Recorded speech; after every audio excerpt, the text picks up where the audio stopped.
मेरा नाम है मोहित और आपका स्वागत है हमारे YouTube चैनल हिस्ट्री चैंपियन में। तो जैसा कि आप जानते हो, आपका जो पेपर होने वाला है हिंदी साहित्य का आदिकाल एवं भक्ति काल, तो उससे संबंधित जितने भी महत्वपूर्ण प्रश्न होने वाले हैं सारे के सारे मैं आपको करवाने वाला हूँ। उसका जो अगला महत्वपूर्ण प्रश्न आपके सामने, कबीर निर्गुण भक्ति धारा के सर्वोच्च कवि हैं, इसको शायद उदाहरण स्पष्ट कीजिए। मतलब जो कबीर दास है वो निर्गुण भक्ति धारा होती है उसके सबसे महानतम कवियों में से उनको जाना जाता है। तो इसके ऊपर आपको क्या करना है, विस्तृत वर्णन करना है।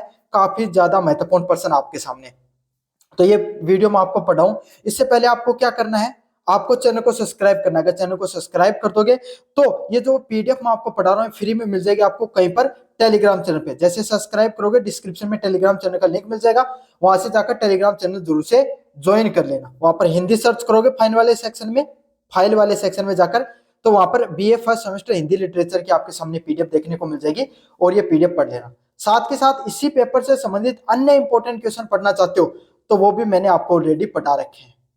प्ले लिस्ट का लिंक डिस्क्रिप्शन में दे रखा, वहां से जाकर पढ़ सकते हो। साथ के साथ अगर आप कोई प्रोडक्ट खरीदना चाहते हो फ्लिपकार्ट या मंत्रा से, तो यहाँ पर जो व्यू प्रोडक्ट वाला ऑप्शन है, कौन से वाला, व्यू प्रोडक्ट वाला ऑप्शन है, इस पर क्लिक करके आप क्या कर सकते हो, कोई भी प्रोडक्ट है वो खरीद सकते हो। तो ये थे जितने भी महत्वपूर्ण प्रश्न है, महत्वपूर्ण जानकारी मैंने बता दिया। प्रश्न की तरफ आते हैं।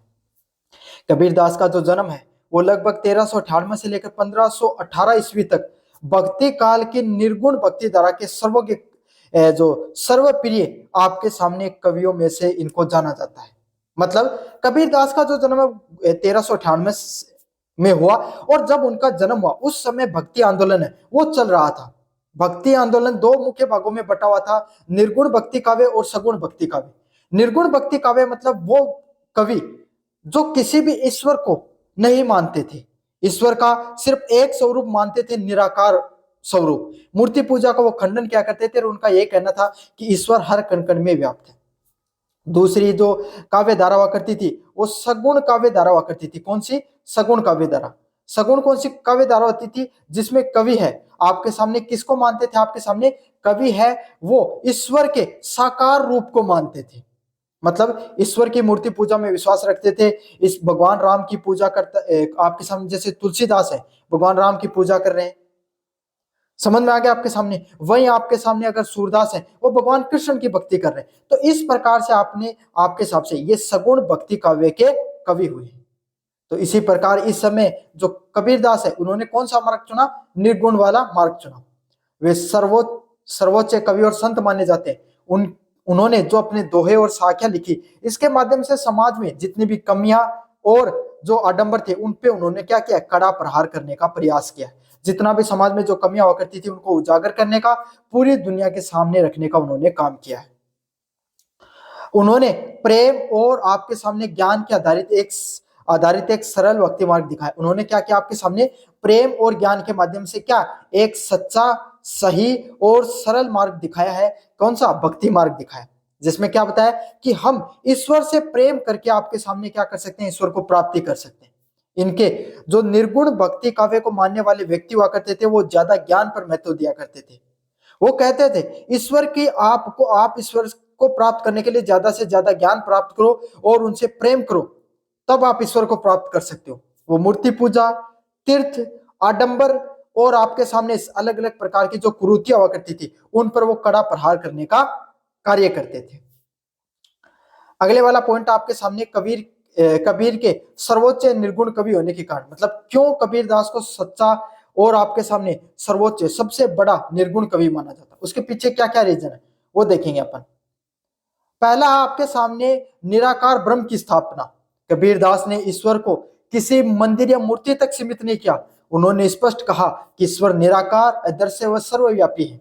मतलब इन्होंने, मैंने आपको पहले बताया था, निर्गुण भक्ति काव्य के जो कवि हुआ करते हैं वो मूर्ति पूजा का साफ साफ खंडन किया करते थे। वो किसी रूप आकार को नहीं मानते थे। वो कहते थे ईश्वर निराकार है, हर व्यक्ति, हर वस्तु और हर जगह सर्वव्यापी आपके सामने क्या है, ईश्वर है।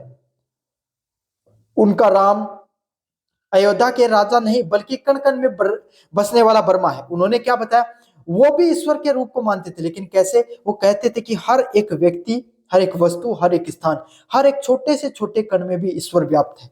वो उस सिर्फ मूर्ति तक ही ईश्वर है नहीं है, सीमित नहीं, बल्कि हर वस्तु में आपके सामने ईश्वर है।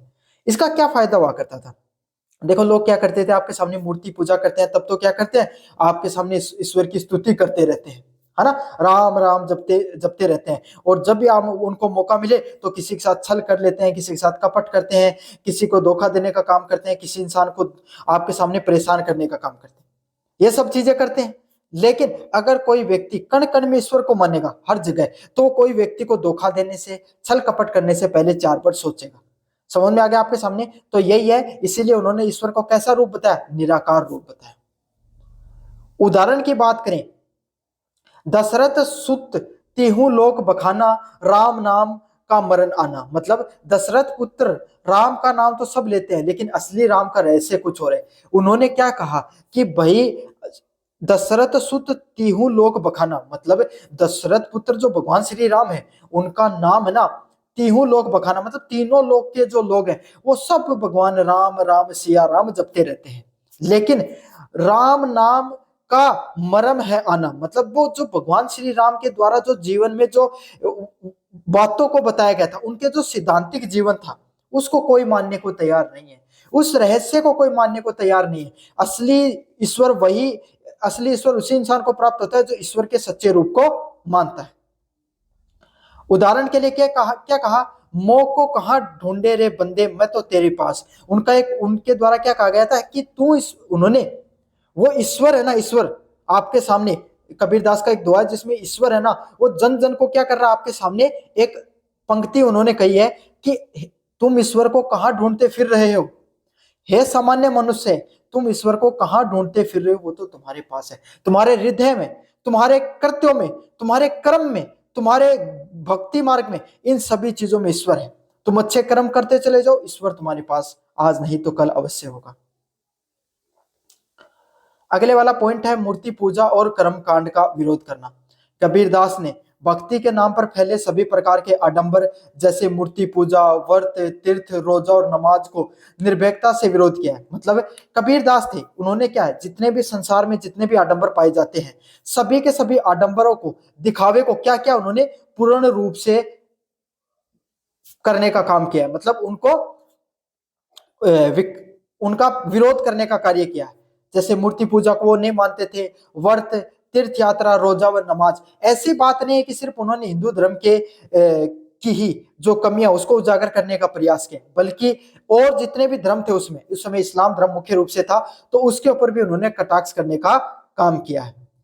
उनका मानना था ये केवल बाहरी दिखावे हैं जो ईश्वर की पहुंच में बाधा डालते हैं। उनका साफ साफ मानना क्या था कि जितनी भी चीजें हैं, जो तीर्थ, रोजा, नमाज, ये सब चीजें क्या है, ये सिर्फ बाहरी दिखावे की चीजें हैं जो कोई भी इंसान को ईश्वर तक पहुंचने में क्या करते हैं, बाधा डालते हैं। उदाहरण के लिए मूर्ति पूजा पर, पाथर पूजे हरी मिले तो मैं पूजू पत्थर प्रहार, मतलब अगर पत्थर पूजने से ईश्वर मिल जाए ना, तो मैं पूरा का पूरा पहाड़ पूज लूं। ये किसने कहा आपके सामने, कबीरदास के द्वारा कहा गया कि अगर एक पत्थर को पूजने से ईश्वर मिल रहा है तो अगर पूरा पहाड़ पूजने से तो सभी देवताओं की स्तुति हो जाएगी।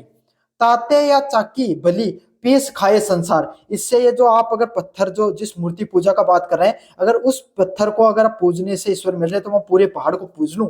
उस पत्थर को जिसको पूजकर आप ईश्वर प्राप्त करने की बात कर रहे हो, उससे भला तो ये चाकी है जिसके पीसने से, जिसके चलने से कोई अनाज पिस जाता है और उससे संसार अपना पूरा पेट भरता है। समझ में आ गया आपने? तो उसको क्या दिखाया, उस मूर्ति, जो मूर्ति होती है उसका महत्व है, कोई महत्व नहीं बताया, उसको महत्वहीन बताया गया है आपके द्वारा, किसके द्वारा, कबीरदास के द्वारा। अगले वाला पॉइंट है जाति और धर्म का खंडन। कबीरदास ने जाति पाति के भेद को बिल्कुल अस्वीकार किया। उनका साफ साफ मानना है, उन्होंने समाज को जोड़ने और मानवीय स्थापना साबित करने पर ज्यादा जोर दिया। मतलब कबीरदास ने क्या किया है, जाति पाति का जो भेद होता है ना, मतलब लोग क्या है, जात पात में बटे हुए हैं, धर्म के आधार पर बटे हुए हैं, तो इन सब चीजों को उन्होंने साफ रूप से अस्वीकार किया है। उन्होंने क्या है, सभी लोगों को जोड़ने का काम किया है। साथ के साथ एक ऐसी सभ्यता को स्थापित करने का जोर दिया है जिसमें सभी लोग एक हो, चाहे हिंदू, चाहे मुस्लिम, चाहे कोई जाति, कोई भी धर्म के लोग हो, सभी के सभी लोग एकजुट मिलकर रहे, एक साथ रहे, यही उनका क्या है, उद्देश्य है।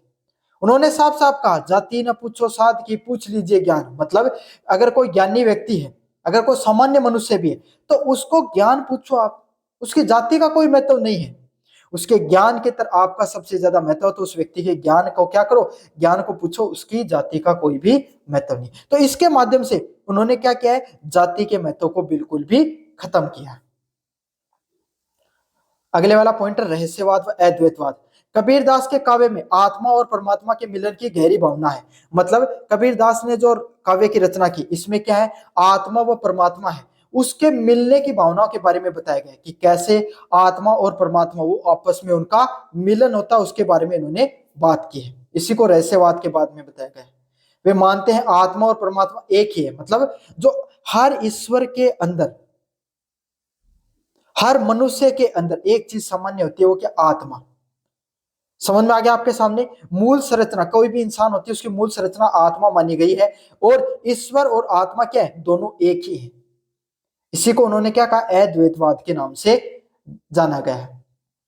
जल में कुंभ, कुंभ में जल है, बाहर बाहर भीतर पानी। उन्होंने क्या कहा, कुएं में पानी और पानी में क्या है, आपके सामने कुआं है। जैसे फूटा कुल जम जल ही समाना, यह तथ्य कौन हो गया नहीं। मतलब घड़े के अंदर, मतलब कुएं की जगह आपके सामने घड़े का भी उदाहरण ले सकते हो। घड़े के अंदर या बाहर जल ही है, घड़ा टूटने पर भी जल जल जल में मिल जाता है। मतलब घड़ा टूट जाएगा तो भी क्या हो जाएगा, आपके सामने वो पानी सारा बिखर जाएगा और उसी के अंदर वो मिल जाएगा। तो यही कहा है, जिस तरीके से आपने घड़े के अंदर पानी और घड़े के आपके सामने क्या देखोगे, आपके अगर उसको सही से देखोगे तो बाहर भी पानी, उसी तरीके से आत्मा और परमात्मा का मिलन भी एक जगह ही दिखाई पड़ता है। जिस तरीके से घड़े और आपके सामने पानी एक समान नजर आते हैं, उसी तरीके से आत्मा और परमात्मा भी क्या है, एक समान। उनके द्वारा कबीरदास ने निर्भीक, खरी और सीधी भाषा, सदुकड़ी भाषा कहकर अपनी बात रखने का काम किया। मतलब कबीरदास ने क्या कहा, सीधी, साफ और स्पष्ट भाषा का प्रयोग करके अपना क्या किया है, अपनी बात रखने का काम किया है। ज्ञान और प्रेम पर आधारित ऐसा सहज भक्ति मार्ग स्थापित करने का प्रयास किया है। उन्होंने क्या किया है, ज्ञान और प्रेम के माध्यम से क्या किया, आपके सामने एकदम सरल और सहज भक्ति मार्ग को स्थापित करने का कोशिश की है, और धर्म के लोगों के लिए खुला था। और क्या उन्होंने क्या किया, सभी धर्म के लोग हैं उनके लिए जो उन्होंने अपना भक्ति मार्ग उसको सबके लिए खोला था।